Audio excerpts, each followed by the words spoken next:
si Dennis Antenor Jr. Ronda Pilipinas.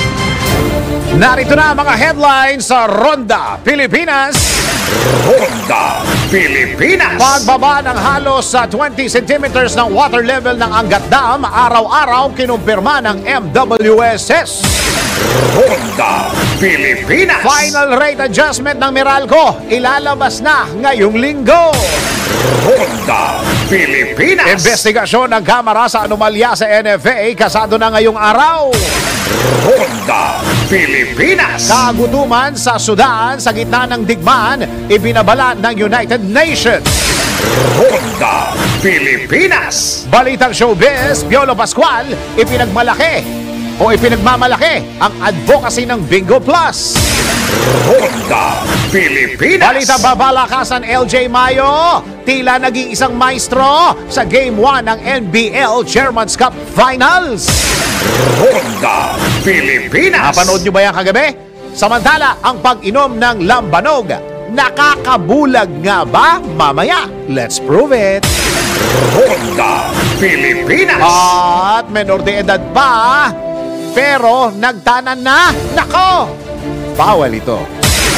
Ronda Pilipinas. Ang mga malalaking mga balita, ang mga matitinding mga pinag-uusapan, ang mga maiinit at pinagtatalunang mga issue. Lahat hagip, lahat malalaman. Hindi lang sa buong Metro at Mega Manila. Kasama na ang buong Pilipinas. Hahagupit na ang mga malalaking issue sa Ronda Pilipinas. Live na live sa DWIZ AM Metro at Mega Manila. Naka-live din sa DWIZ News FM Regional Stations. Naka-live din sa Radyo Ronda AM Radio sa Pilipinas. Live ding mapapanood sa Aliw 23 Free TV. At naka-live din sa lahat ng DWIZ Digital News accounts, Facebook, YouTube at DWIZ News website.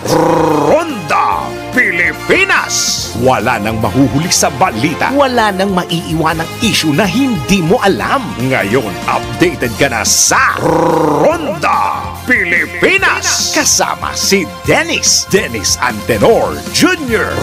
Ronda Pilipinas. Too sexy for my love. Too sexy for my love. Okay. Love's going to leave. Yun! Oh, nabalitaan nyo na ba? Meron ba tayong file nung tumatakbong daga? Doon sa NAIA Terminal. Ang sabi ho nung mga taga NAIA Terminal, sinasabutahi daw sila. At yung daga na yon ay inilagay sa dya. Bira. Pwede bang mapatawag sa Senado yung daga? Oo, na tumatakbo na naman. Ha? Yung tumatakbo, pakita nga natin. Ayan, no? Sa lahat ng mga nanonood sa Aliw Channel 23 at syempre sa mga nakatutok sa Facebook at saka sa YouTube at saka sa website namin. Ayan. Oh, ayan oh. Nako, ang laki. Ang laki oh. Nako. Buhay na buhay, maliksing-maliksi. Ang sabi ho ng NAIA Terminal, sinasadya daw ho, sinasabutahi daw sila. Pambira buhay ito. Ano ba namang klaseng yan? Ano ba namang klaseng rason yan? Bossing? Ha? Anong sinasadya? Tingnan nyo naman, may track record na Kaya ang hirap Ang hirap paniwalaan Magandang araw, Pilipinas, Luzon, Visayas at Mindanao. Ito ang Ronda Pilipinas. Live na tayo sa DWIZ Metro and Mega Manila. Naka-live din tayo sa DWIZ News FM Regional Stations. And of course, naka-live din tayo sa Radyo Ronda at sa lahat ng mga ginagawang radyo ang kanilang mga TV sa Aliw Channel 23. Ako ang iyong magiging tagapagbalita. Ako si Dennis. Too sexy for my hat. Dennis Antenor Jr. Ronda Pilipinas. Ito muna. Unahin muna natin to. Tubig. Patuloy na nagbabantay ang Metropolitan Water Works and Sewerage System o MWSS sa pagbaba ng level ng tubig ng Angat Dam sa gitna ng El Nino phenomenon. Sa panaim ng DWIZ, sinabi ni MWSS Division Manager Patrick Dizon na 19 centimeters kada araw ang ibinababa ng tubig sa Angat Dam. Tiniyak naman ni Manager Dizon na nakahanda ang MWSS at tinukoy din ito ang mga inisyatibo alternatiba na ginagawa ng ahensya upang maibsan ang epekto ng El Nino? Yun nga po yung ating pong hiniiwasan po na tumaas pa po yung 19 cm per day. So kami naman po sa MWSS ay naka-prepare na rin po for the augmentation measures. Nakapagpatayo na po tayo ng mga bagong water treatment plant dito sa may Laguna Lake. So yung existing po namin na 3 treatment plant ay mayroon na rin po kaming additional na 2 treatment plant.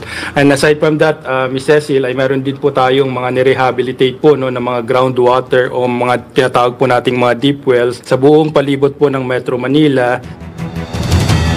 Gayunman, hindi pa din dapat makambante at dapat pa rin magtipid ng tubig dahil tatagal pa hanggang sa ikalawang quarter ng taon ang El Nino. Hindi po tayo makapagkampante dahil yung onset po ng El Nino ay hanggang second quarter of this year.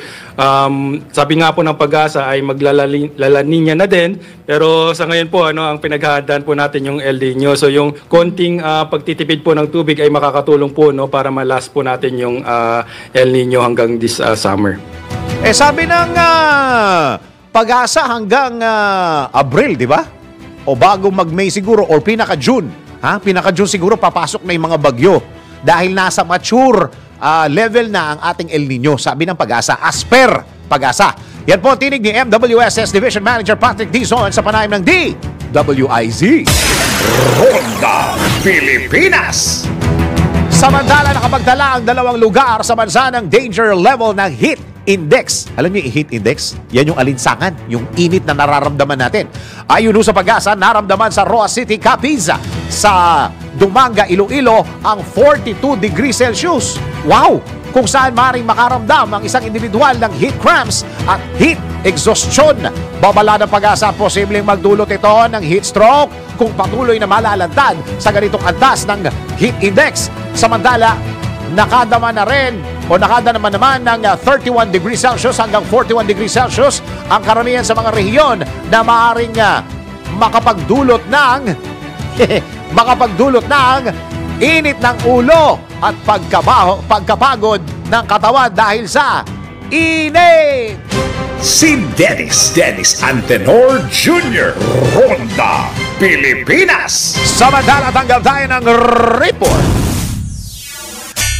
Resolusyon para paimbestigahan ang lawak ng epekto ng El Nino sa bansa, inihain sa Kamara. Alamin natin ang report ni Patrol Loven, Tina Nolasco. Tina! Inimok ng grupong makabayan sa Kamara ang House Committee on Agriculture and Food na magkasama ng investigasyon kaugnay sa lawak ng epekto ng panahon ng Toyota El Nino sa Pilipinas sa pamagitan ng House Resolution 1627 na ihain ng grupo. Nakasaad na layo nitong makatukoy ng narapat na legislasyon o hakbang upang tugunan ang mga problemang dulot ng Toyota, lalo na sa mga magsasaka at sa produksyon ng pagkain. Mabatid na batay sa pinakahuling talaan ng National Disaster Risk Reduction and Management Council o NDRMC, umabot na sa higit 1 billion pesos ang pinsalang dulot ng El Nino sa sektor ng agrikultura. Katumbas ito ng halos 18 hektarya ng taniman o 32,844 metriko toneladang production volume at higit 23,000 na mag-asaka at mangingisdang apektado. Ito si Patrol 11. Tina Nolasco para sa impilang may todong lakas DWIZ, nagbabalita ng tama, naglilingkod ng tama. Kapag may bagong balita, naka-on air, agad-agad, DWIZ Patrol Report. Samantala, umabot na sa mahigit 1 bilyong piso ang pinsala sa agrikultura na epekto ng El Nino phenomenon.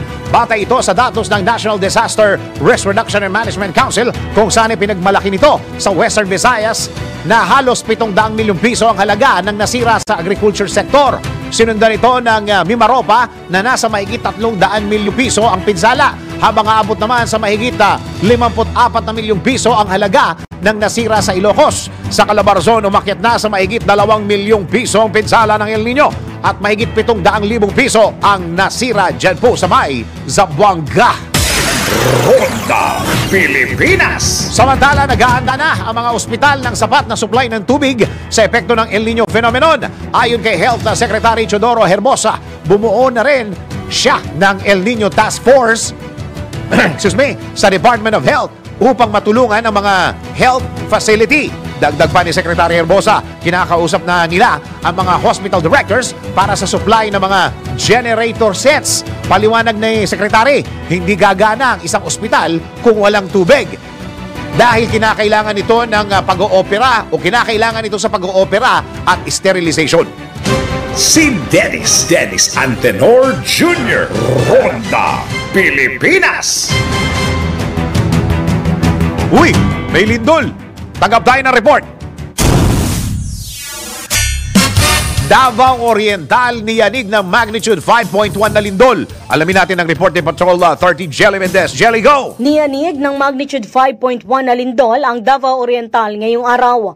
Naitala ang pagyanig alas 5:39 kaninang umaga sa layong 63 kilometers sa bahagi ng Baganga ng nabanggit na lalawigan. Ayon sa Feebox, may lalim ang lindol na 4 kilometers at tectonic ang origin nito. Naitala ang intensity 1 sa Bislig City, Surigao del Sur, habang instrumental intensity 1 naman sa bahagi ng Nabunturan, Davao de Oro. Wala namang inaasahang pinsala sa naturang lugar, pero asahan ang aftershocks matapos ang pagyanig.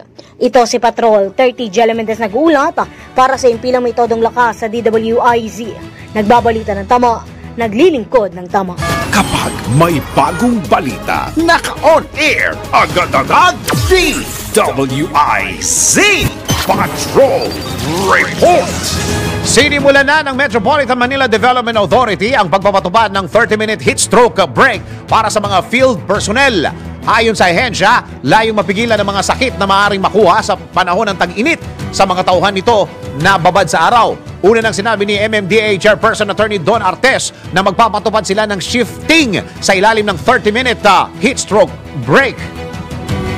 Di ba pwedeng ibang pangalan? Bakit kasi heat stroke break? Break na lang. Oo.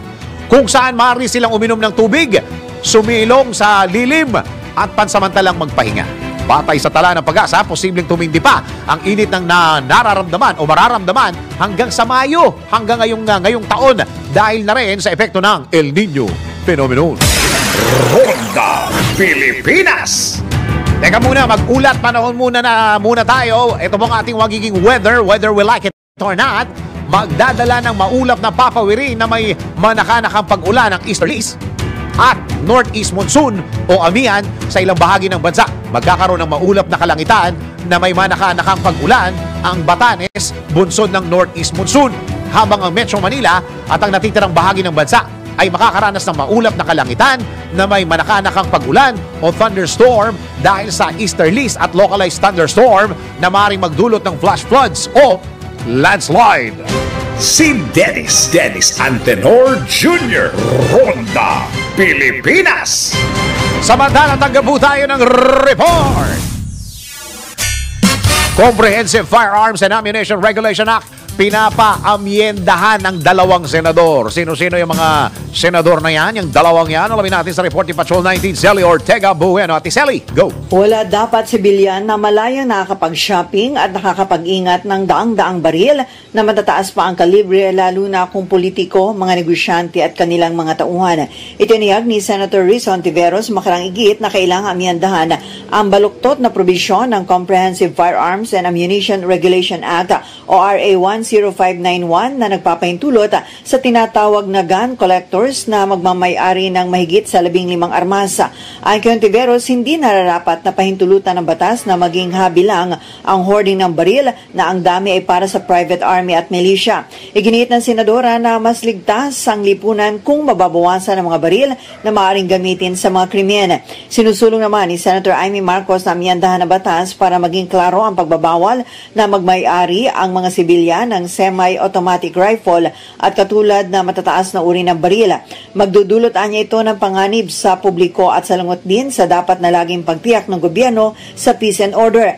Ang hakbang na ito ni Senator Marcos at Hontiveros ay matapos amyendahan ng Philippine National Police ang implementing rules and regulation na naturang batas kung saan pinapayagan ang mga sibilyan na magmay-ari ng semi-automatic rifle. Iginit ni Marcos na dapat iurong at ripasuhin muli ng DILG at PNP ang ginawang amendment sa IRR ng Comprehensive Firearms and Ammunition Act.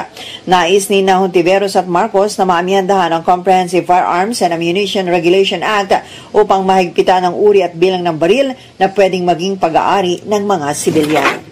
Ito sa Patrol 19, Celly Ortega Bueno para sa DWIC, nagbabalita ng tama, naglilingkod ng tama. Kapag may bagong balita, naka-on air, agad-agad, DWIC Patrol Report. Samantala sa ibang balita, hinimok ng OCD, Office of the Civil Defense, ang publiko na makiisa sa NSED o yung tinatawag na nationwide simultaneous earthquake drill. Uy, sumali kayo dyan ha, para sa unang quarter ng taong 2024 na nakatakdang isagawa. Ito, sa 25 ng Marso, March 25 ha? Ang drill na yan, earthquake drill. Sali kayo dyan. Baka mamaya pagka narinig nyo may drill, hindi nyo pinapansin. Kayo talaga. May tinatawag tayo yung muscle memory para sanay na tayo. Layo ng NSED na paigtingin ang kahandaan ng mga lokal na pamahalaan sakali magkaroon ng malakas na lindol. Kaugnay nito, hindi pa inaanunsyo ng ahensya kung saan gaganapin ang naturang event. Ronda Pilipinas.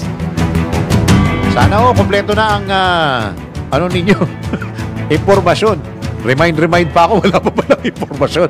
Sige, sa ibang balita, wala pang kasiguraduhan kung magkano ang itatapyas sa singil ng kuryente ngayong buwan. Itong inihayag sa DWIZ ni Claire Feliciano, Head of Public Relations ng Meralco, kaugnay sa inaasang pagbaba sa singil ng kuryente ngayong Marso. Kaugnay nito, inihayag ni Feliciano na inaantay pa ng Meralco ang ilang billing mula sa mga suppliers.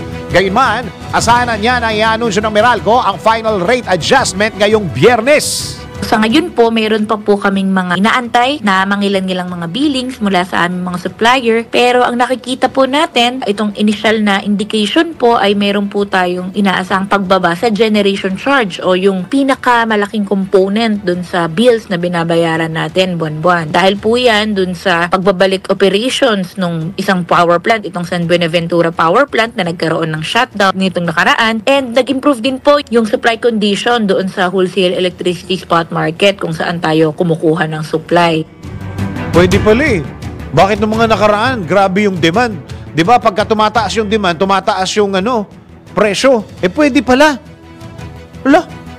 Samantala, inikayat naman ng Meralco official ang mga malls sa bansa natin na gamitin muna ang kanilang generator sets upang makatipid sa supply ng kuryente ngayong panahon ng El Nino. From the end of Meralco, meron po kaming tinatawag na interruptible load program. At tuloy-tuloy po yan, no? Itong interruptible load program, isang programa kung saan kapag merong red alert or nagdeklara ang NGCP o National Grid Corporation ng kakulangan sa supply, ay tinatawagan naman po namin yung mga customer namin na malalaki, kagaya ng mga malls, shopping malls, na kung maaari ay gamitin po nila yung generator sets nila. So, hindi muna sila kukuha ng supply mula sa Meralco para yung supply, kung limited man, ay mairasyon po namin dito sa aming mga customers. That way, we hope to manage yung interruptions kung meron man. Saka Miss Claire, yung mga malalaking malls ngayon, meron silang solar panel na malalaki. Oo, yun ho encourage natin. Wag na yung generator sets. Meron silang, pwede silang mag-imbak ng mga kuryente. Kasi ang lalaki ng mga bubong ng mga malls, di ba? Meron silang mga solar panel ang lalaki. Oo. Doon pwede silang mag-imbak ng kuryente at kapag sobra sa kanila, ibenta sa inyo. Negosyo. Yan po ang tinig ni Claire Feliciano, Head of Public Relations sa Meralco, sa exclusive na panayam ng DWIZ. Si Dennis Antenor Jr. Ronda Pilipinas. Samantala, tanggap tayo ng report. Australian Army Special Operations Command Chief nag-courtesy call na kay Philippine Army Chief Lieutenant General Galido. Alamin natin ang report ni Patrol 17 Jopel Peleño. Jopel, go! Nag-courtesy call kay Philippine Army Chief Lieutenant General Roy Galido si Australian Army Special Operations Command Chief Major General Paul Kenny. Layo ng pagtungo ni Major General Kenny sa Philippine Army Headquarters na mapatatag at mapalakas pa ang ugnayan ng dalawang pwersa sa pulong ni Lieutenant General Galido at Major General Kenny. Kanilang natalakay ang mga aspeto ng bilateral cooperation at mutual trust sa pagitan ng Philippine Army at Australian Army. Napagtuunan din ng pansin sa pulong ng dalawang general ang usapin ukol sa counter-terrorism. Giit ni Lieutenant General Galido, committed ang Philippine Army na higit pang mapaigting ang pakikipag-ugnayan sa Australian Defence Force, lalo na't pumasok na sa new golden era of strategic relations ang dalawang bansa. Ito si Patrol 17 Chopel Pileño para sa Impilang May Todong Lakas, DWIZ. Nagbabalita ng tama, naglilingkod ng tama. Kapag may bagong balita, naka-on air, agad-agad, DWIZ Patrol Report.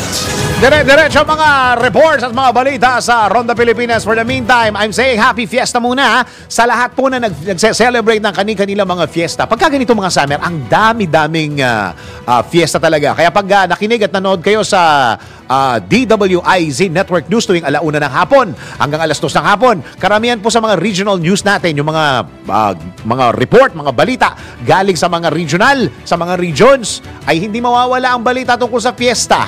Oo. Okay. Pagka fiesta, parang holiday sa kanila yan. Parang Pasko sa kanila yan. Yung mga kababayan natin, lalong-lalo na yung mga walang trabaho, ay umiinom ng lambanog. Ayan. Alam nyo ba, merong nagsasabi na ang pag-inom ng lambanog ay nakakabulag. Sige, patunayan natin yan sa Let's Prove It. Bago maniwala sa mga claim-claim na yan, patunayan na yan sa Let's Prove It. Ang lambanog o coconut wine ay may natural na taglay na methanol. Pero alam nyo bang ito'y nakakabulag daw? Tara, let's prove it! Ayon kay Dr. Lords, hindi ito nakakalason kapag sobrang baba lang ng concentration nito. Pero kapag mali ang pagkakagawa ng lambanog, pwedeng tumaas ang methanol concentration at pwede itong magdulot ng pagkamatay. Mabilis na na-absorb ng ating bituka ang methanol, na may metabolize ito at nagiging formic acid na nakakalason dahil hindi kaya ng katawan natin na alisin ito. Kapag nakainom ka ng lambanog na mataas ang methanol content, pwede kang makaranas ng pagkahilo, hirap ibalanse ang katawan, pananakit ng tiyan at ulo, at pagsusuka. Pagkatapos ay pwedeng mahirapan sa paghinga ang pasyente.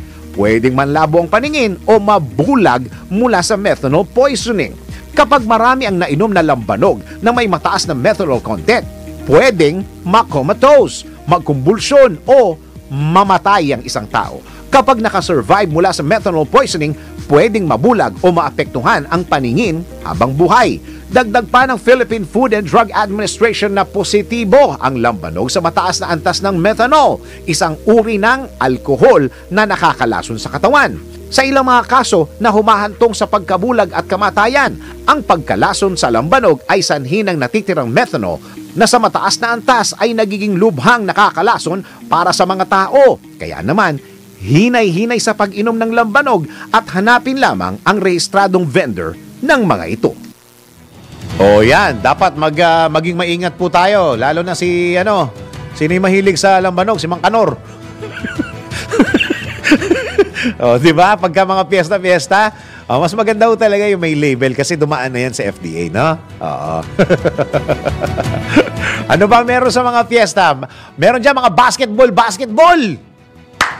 Kaya mga kastig, handa na ba kayo for the next level ng saya na para sa paborito ninyo mga esports? Sa Arena Plus, astig sa sports, siguradong magpapabago sa paraan ng inyong pag-enjoy sa mga paborito ninyong laro. Pwede mong i-stream ang live games ng local at international sports sa internet at sa inyong mga telepono. Maging up-to-date sa latest scores sa libu-libong games worldwide. Kasama dyan ang PBA, NBA, PVL, soccer, volleyball, boxing at marami pang iba. But that's not all. Kasama sa magbibigay ng saya sa inyong mga gaming experience, ang official astig endorsers na sina Scottie Thompson at NBA star Jordan Clarkson. Kaya ano pang inaantay ninyo? Download Arena Plus app now in App Store or Google Play. You can watch it also on sa arenaplus.ph. Sa Arena Plus, astig sa sports. Keep it fun. Game responsibly. At Oras natin sa buong Pilipinas, 27 minuto na makaraan ng alas 10 ng Umaga! Ronda Pilipinas! Tuloy-tuloy mga balita at impormasyon sa Ronda Pilipinas. Samantala, tanggap tayo ng report. UCLGU patuloy sa pag-iikot upang linisin ang mga daluyan ng tubig sa lungsod. Alamin natin ang report ni Patrol 30 Jelly Mendez. Jelly, go! Patuloy sa pag-iikot ang Quezon City LGUs upang linisin ang mga kanal at daluyan ng tubig sa lungsod. Katuwang ng lokal na pamahalaan ang District Action Offices at QC Engineering Department upang masiguro ang kalinisan at kaligtasan ng mamamayan. Layunin nitong maiwasan ang matinding pagbaha lalo kapag malakas ang naitatalang pag-ulan sa nasabing lugar. Kabilang sa ikinasa ng QC-LGUs ang declogging, repair at cleanup operations sa ilang distrito, partikular na sa District 2, District 4 at District 5. Tiniyak naman ng lokal na pamahalaan na magpapatuloy ang paglilinis upang mailayo sa sakit at panganib ang mga residente. Ito si Patrol 30 Jelly Mendez nag-uulat para sa impinang may todong lakas sa DWIZ. Nagbabalita ng tama, naglilingkod ng tama. Ronda Pilipinas! Samantala, isa pa pong report. Ilang empleyado ng Philippine National Railways nangangamba o nangamba sa tigil operasyon ng PNR sa Metro Manila. Alamin natin ang report ni Patrol 5. Ayo pa ako, Kuyaya. Go! Umaapila ng konsiderasyon yung mga job order na kawani ng Philippine National Railways o PNR kaugnay sa tigil operasyon ng PNR sa Metro Manila simula March 28. Ayon kay Ramil Marcaida, team leader ng PNR Crossing Keepers, bagamat may plano ang pamunuan na wala silang makuhang katiyakan na tuloy ang trabaho nila. Inihalimbawa ni Marcaida ang alok sa kanya na paglipat sa bus augmentation para sa mga apektadong pasahero ng PNR bilang konduktor. Gayunman, bukod sa bababa nang malaki ang kanyang sweldo, ay kailangan din siya ang personal na mag-apply kasama ang iba pang tauhang apektado ng tigil operasyon. Ang iba naman niya ay wala ng trabaho dahil sa hindi makakalipat sa operasyon ng PNR sa Lucena, Quezon hanggang Bicol. Himutok ng ilang kawani tulad ni Nani Canlas na isang crossing keeper. Dahil sa job order ang posisyon nila, maliban sa huling sweldo, wala na silang makukuha pang benepisyo sa paglilingkod ng 9 na taon sa Philippine National Railways. Sa March 27, ang sinasabing huling biyahe ng PNR sa Metro Manila para bigyan daan ang pagtatayo ng North-South Commuter Railways Project. Ito sa Batal number 5. Ay yung pang-comparison Palimental ng lakas. DWIC. Nagbabalita ng tama, naglilingkod ng tama. Kapag may bagong balita, naka-on air, agad-agad, DWIC Patrol Report. Samantala, puntahan natin ang mga regional. Groundbreaking ceremony para sa pagpapatayo ng National Dairy Authority Facility isinasagawa.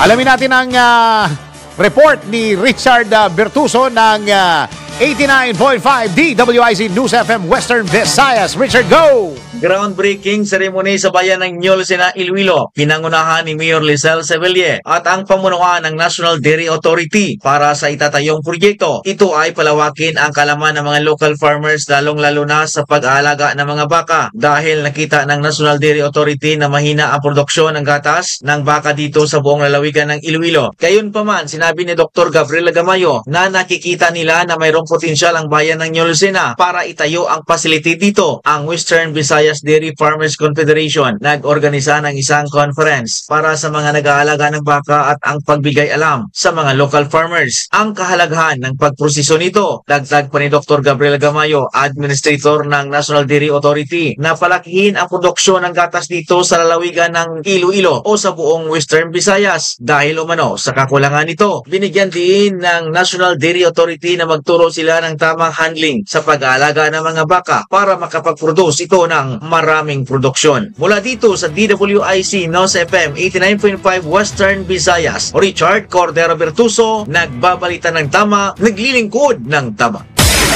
Ronda Pilipinas. Okay, alam nyo naman siguro nagiging viral po yung isang balita dyan po sa Thailand kung saan involved po ang 4 na transgender na mga Pilipino. At ang balita ko, ang ikinulong ay 4. Tapos ngayon naging 3. Alamin natin kung ano yung pinaka-latest dahil natatakot daw yung mga kababayan natin sa Thailand na yon, mga transgender po, mga kapatid natin na mga transgender, sila po yung nangangamba sa kanilang buhay. Alamin natin kung ano na po ang tulong na ginawa ng DFA. Tama-tama, nasa linya po natin ang DFA, Office of the Undersecretary for Migrant Workers Affairs, UMWA, si Yusek Eduardo De Vega. Yusek, magandang araw po. Magandang araw po. Okay, Yusek, unahin, bago itong transgender, kumusta na po yung 2 Pilipino na yung tungkol po doon sa mag-asawang Hapon? Ano na po ang latest doon? Well, hinihintay pa natin yung katapusan ng extended investigation kasi inulit yung aresto, meaning bagong procedure ngayon kasi dati ang crime nila, krimen, hindi mataas ngayon, murder na. So malalaman natin by March 23 or 24, after 23 days, kung anong final decision ng piskal kung anong kaso isasampa sa korte.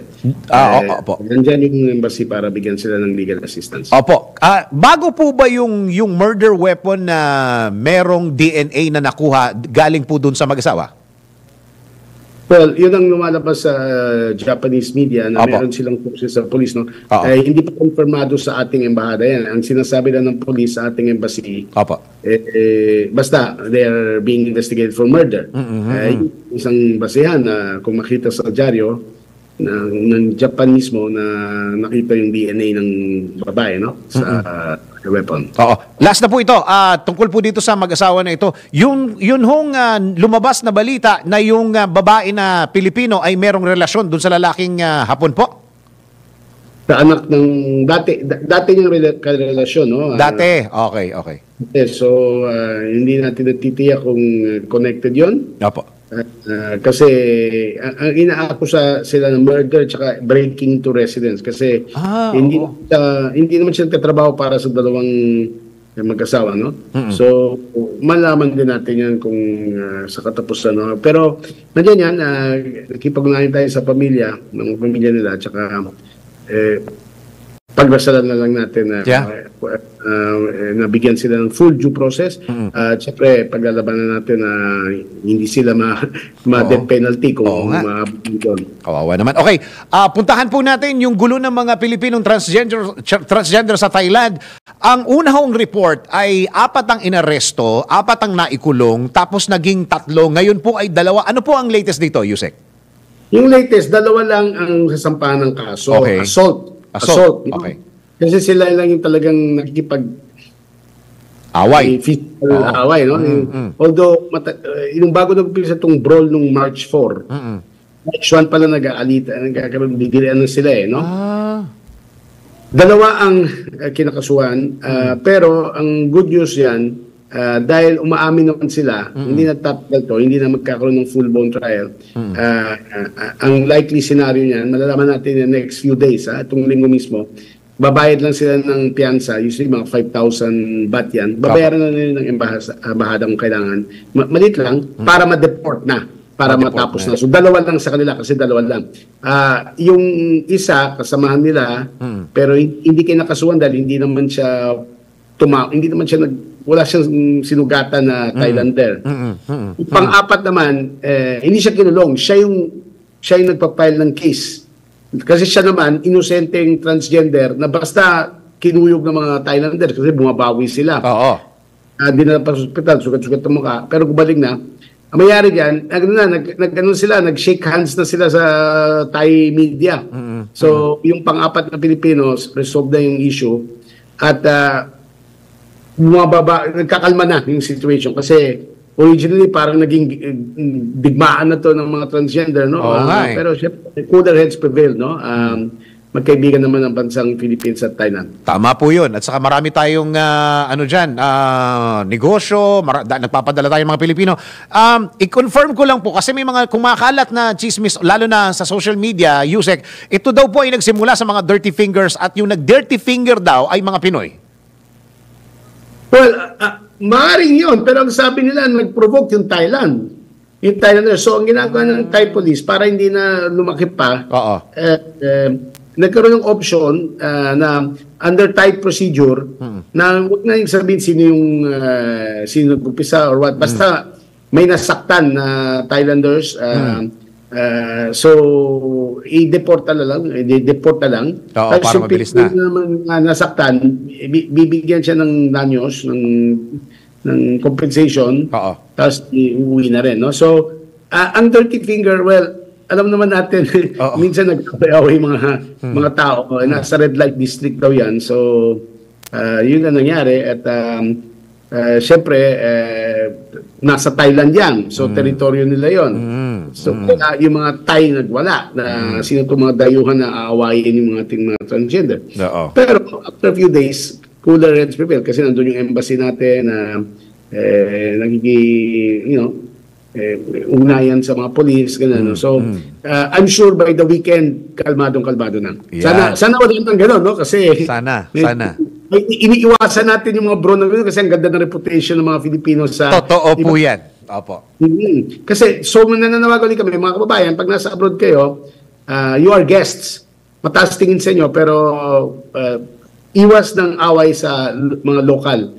At kung kayo mismong naging biktima, okay, punta kayo police. Pero huwag nyo gawin na kayo mismong nakita ng locals doon, kahit na ba iniinsulto kayo or what. Kasi hindi natin masabi, ibang bansa yan eh. Hindi natin teritoryo. Thailand, mabait naman, ASEAN brother nation. So okay din. No? Pero at least walang na-hospital na yung malubaang kondisyon. No? Kasi alam naman yun, kung away, kung brawl, anything can happen. So, mabuti naman hindi nangyari yan. Actually, ang term dyan is bardagulan, Yusek. Sabi. Opo. Pero, nirespeto natin ating lahat ng mga kababayan natin, kung ano man ang kasarian nila, o sexual orientation. Pero when you're abroad, turista lang sila dun eh. Hindi sila residents na, hindi sila OFWs dun. Turista lang. Tapos, ang balita, pupunta doon, a few weeks, doon sa Red Light District, tingin ko, alam na natin ang ginagawa nila doon. Tapos, uuwi ng Pilipinas, so pupunta ibang bansa. Ngayon, baka hindi na makakabalik mga yun, pero at least tapos na. Hindi sila, they are safe. Pala yung mga kababayan natin na nag-aalala sa buhay nila, yung ibang transgender na nasa Thailand, nagsisiuwian na rin. Wala namang kaso laban sa kanila. Nagsisiuwian na rin at hindi sila yung sa airport, yung inaatake, hindi naman. Tama. So, walang hate. Within this week, makakauwi na yung ating mga kabayan. Nako, isa pa pala yan, Yusek. Gusto ko na rin na, siguro, this will be my last question. Totoo ba na walang visa itong mga ito? Walang mga permits daw? Wala daw mga dokumento? Totoo ba, Yusek? Isa ba yun sa mga natuklasan po ninyo? First, may mga dokumento pero hindi sila OFW, hindi sila wala silang working visa. Hindi mo kailangan ng visa para pumunta ng Thailand kasi ASEAN citizen yan. ASEAN country yan. Kaya pag pupunta ka doon, pwede ka doon mga 30 days. So yun ang ginagawa nila. Turista talaga. Tapos balik Pilipinas. So, ang yung isa, yung kinuyog, sinira yung passport niya. Nung inatake siya, kinuha passport, pinagpunit. Binigyan na lang siya ng travel document o special paper ng embassy para yun ang gagamitin niya pag makaka-uwi na siya in a week or so. So, ganun po. So, standard po yan. Yun ang nangyari. Nawalan siya ng passport. Yung iba, merong mga papeles pero naiwan yata sa hotel kaya pinapakuha pa sa ating police attaché. So, ganun po. Pero tama po, wala silang work visas para magtrabaho sa Thailand. Yun. Okay. Yusek, maraming salamat po. Sana maging okay ang lahat. Yung mga naku, pasensya na kayo pagka kayo kausap namin, parang problema yata lahat yung mga pinag-uusapan natin. Ito, tignan nyo ha. Sana okay, pero makita nyo, kung manunulat ka ng script, sino makakaisip ng ganito? Di ba, na ganito. Hindi ko naisip na magkakaroon ng case na ganito. Tama. So, gano'n man, palaging handa yung ating mga tanggapan mga taga-embassy para tumulong. Iyan. Magandang umaga sa inyo lahat, Pilipinas. Thank you po. Thank you po. Si DFA Office of the Undersecretary for Migrant Workers Affairs, si Yusek Eduardo de Vega. Tuloy ang mga balita sa Ronda Pilipinas. Ronda Pilipinas. Oras mo natin sa buong Pilipinas sa 12 minuto na lang bago alas 11. Ronda Pilipinas. Pilipinas at isa pang report. Matatandang simbahang Katoliko o matatandang simbahang Katoliko sa Pampanga. Baka hindi matatanda ito siguro. Matandang simbahan ng Katoliko sa Pampanga dinarayo ng mga religious tourist. O matanda lang yan. Pambira. Kahit baka masaktan yung mga senior citizen. Alamin natin nga ang report mula kay Johnny Gole. Johnny, go! Yes, Boss Dennis, totoo nga ito at dinadagsa na nga itong mga matatanda na o itong mga dantaonang mga simbahan Katoliko. Dito sa lalawigan ng Pampanga habang papalapit nga daw itong Semana Santa. Ayon dito sa mga tagapamahala nitong Roman Catholic Church dito sa lalawigan, kabilang sa mga simbahang Katoliko na madalas binibisita na ngayon ay itong San Agustin Parish Church sa bayan ng Lubao, Betes sa Guagua at itong Santa Rita de Casia Parish Church sa bayan ng Santa Rita. Ayon dito kay Annabel Binales, tagapagpamahala nitong Santa Rita de Casia Parish Church. At itong mga turista ay nagmula sa bansang Singapore, United States, Canada at Hong Kong. Meron na rin niyang iba't iba o itong mga turista na nagmula sa iba't ibang mga probinsya sa Visayas at Luzon na dumadalaw na dito sa Pampanga. Ayon dito kay Binales, inaasahan nilang dadagsa ngayong taon itong mga religious tourists at maging itong namamanata na bibisita dito sa mga matatanda ng simbahan gaya nitong Santa Rita de Casia, San Agustin Parish Church sa Lubao at itong Betes Parish Church dito sa bayan ng Guagua, Pampanga habang papalapit nga itong Semana Santa. Ang naturang mga simbahang Katoliko ayon dito kay Abinales ay naitayo pa noong panahon pa ng Kastila at itong Agustinian missionary sa taon na nga ang nakararaan. Nagkaroon naman ito ng rehabilitasyon na noong 1994. Samantala buo pa rin umano itong mga artifacts, mga lumang mga kasangkapan at muebles nitong nasabing mga simbahan na nakaakit-akit nga dito sa mga religious tourist na dumadalaw dito sa nasabing mga Catholic Church. So yan ang update. Buhat ito sa lalawigan ng Pampanga. Ito si Central Luzon Patrol Johnny Gole para sa Filamito Dulakas DWIC. Nagbabalita ng tama, naglilingkod ng tama. Ronda Pilipinas. Marami talaga mga tourist ngayon, Kasi talaga naman, yung tourist, di ba? Yung asawa ni Richard, si Lucy Torres. Okay, sige. Palakasan muna tayo. LJ Mayo, tila naging isang maestro sa Game 1 ng NBL Chairman's Cup Finals kagabi. Napanood nyo ba yan? Sa Aliw Channel 23. Alamin natin ang sports news mula kay Kim Gomez. Sa mundo ng palakasan, ang latest malalaman sa DWIZ Sports News. Nag-ala maestro sa court ang Junior Defense Minister na si LJ Mayo sa Game 1 ng NBL Chairman's Cup Finals. Sa pamamagitan ng kanyang playmaking, naidikta ni Mayo ang momentum ng Taguig City Generals at kanilang natalo ang Camsur Express na mayroon lawang 7 puntos na kalamangan, 88-81. Ayon kay LJ Mayo, ang pagkatalo nila sa Camsur noong elimination round ang nagsilbing motivation niya para mas magpursige at maging agresibo ngayong finals. Dagdag pa niya, target nilang makuha ang kanilang 3 straight title at 4th overall championship sa nasabing liga. Si Mayo ay nakapagtala ng 20 points, 9 rebounds, 5 assists at 4 steals sa Game 1, kung saan ang 11 points dito ay nagawa niya sa loob lamang ng first quarter. That portion was brought to you by Arena Plus. Sa Arena Plus, astig sa sports. Download Arena Plus app now in App Store or Google Play. You can watch it also on arenaplus.ph. Ronda Pilipinas. Ito na ang latest, bagong-bago, fresh na fresh.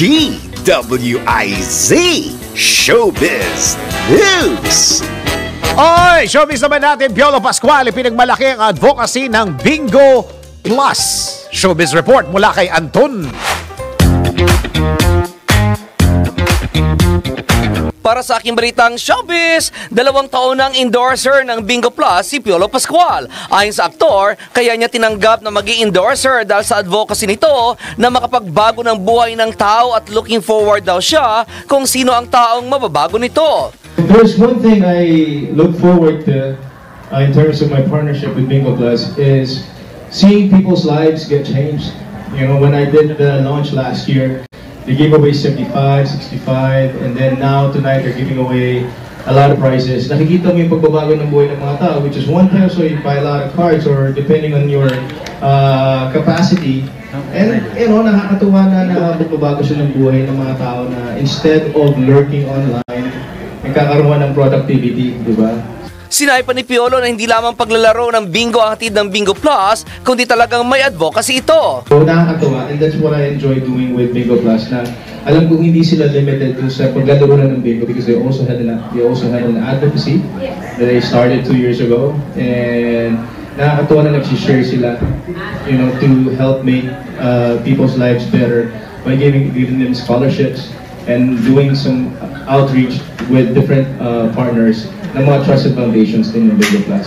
Ngunit may pakiusap naman si Piolo sa publiko, lalo na ang mga mahilig magbingo na maging responsable sa pag-susugal. If there's one thing I'd like to siguro convey is for people to play responsibly.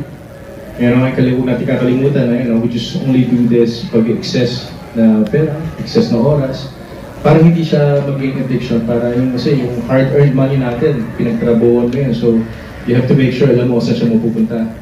So if you have the right, if you're in the right mind, at alam mo na ito lang ito, you know, I have this free time. Sana, you know, they get to play responsibly para alam nila na kung hanggang saan yung limit nila. Kaya, di ba, pag may extra time ka lang, para hindi siya, it's not as if you're gonna play, of course you want to win, pero pag natalo ka, you also have to accept that. Diba? And that's as the next payday, kung meron ka extra money, then you use it again. It was 1 peso or 5 peso, depending on your capacity. So yun lang maging responsibility, maging responsable tayo. At yan aking balitang showbiz para sa impilang may todong lakas, DWIZ. Ako si Anton, nagbabalita ng tama, naglilingkod ng tama. Ronda Pilipinas. Ayan pala si Papa P. Ganyan na itsura ko pag 2 linggo ko hindi naliligo. Pag isang araw hindi ako naliligo, tumataas yung karat ko, ganyan. Pag naligo na ako, yun, nawawala. Bago tayo magpaalam, tayo muna may patama quote of the day. Ang grasya hindi kusang dumarating. Dapat kumikilos ka rin. Baguhin ko to ha. Ang grasya ay kusang dumarating sa mga taong kumikilos rin. Yan. Oh.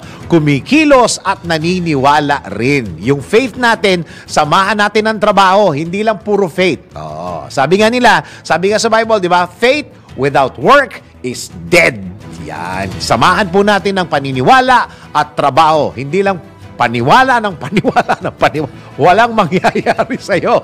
Dapat samahan natin ng trabaho at aksyon. Okay. Yan po ang kabuuan ng mga balita at impormasyon sa Ronda Pilipinas. At tabayanan po ang susunod na programang Yes, Yes, Yo, Topacio with Attorney Ferdy Topacio and Miss Juvie de Guzman. Maraming salamat, Pilipinas. Ako ang iyong naging tagapagbalita. Ako si Dennis. Yeah. Ang tunay na sexy dito sa DWIZ ay si Attorney Topacio. Walang kokontra. Sasapakin ko. Ako si Dennis Antenor Jr. Nagbabalita ng tama, naglilingkod ng tama. Ang mga malalaking mga balita, ang mga matitinding mga pinag-uusapan, ang mga maiinit at pinagtatalunang mga issue. Lahat hagip, lahat malalaman. Hindi lang sa buong Metro at Mega Manila. Kasama na ang buong Pilipinas. Hahagupit na ang mga malalaking issue sa Ronda Pilipinas.